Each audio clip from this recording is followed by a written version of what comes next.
কলকাতার মধ্যে অ্যাফোর্ডেবল প্রাইসে ইংলিশ এবং ফ্রেঞ্চ ব্রেকফাস্ট করতে চাও তো চলে আসো দক্ষিণ কলকাতার এলগিন রোডের দ্য কান্ট্রি হাউসে। এই ক্যাফেটা আসলে হচ্ছে ভবানীপুর এলাকার একটি হেরিটেজ বিল্ডিং। সময় নষ্ট না করে ক্যাফের দোতলায় চলে গেলাম। ক্যাফের অ্যাম্বিয়েন্সটা খুবই ভালো, মনে হচ্ছিল যেন 18th বা 19th সেঞ্চুরির কোনো ইউরোপিয়ান ক্যাফেতে চলে এসেছি। সবচেয়ে আগে একটা ব্ল্যাক কফি অর্ডার দিয়ে দিলাম ঘুম বা টায়ার্ডনেসটা কাটানোর জন্যে। তারপর নিলাম ফুল ইংলিশ ব্রেকফাস্ট।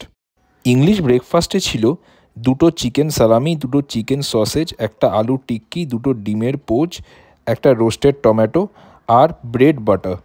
খুব টেস্টি ছিল, তবে প্রচণ্ড হেভি ছিল, একজনের পক্ষে খাওয়া সম্ভব নয়। প্লিজ দুজন মিলে শেয়ার করে খাবেন। ফ্রেঞ্চ বেনেডিক্ট বা ফ্রেঞ্চ ব্রেকফাস্টে ছিল ফ্রাইড পোট্যাটোস, বেকড বিনস আর এগ বেনেডিক্ট। টেস্টটা দারুণ ছিল।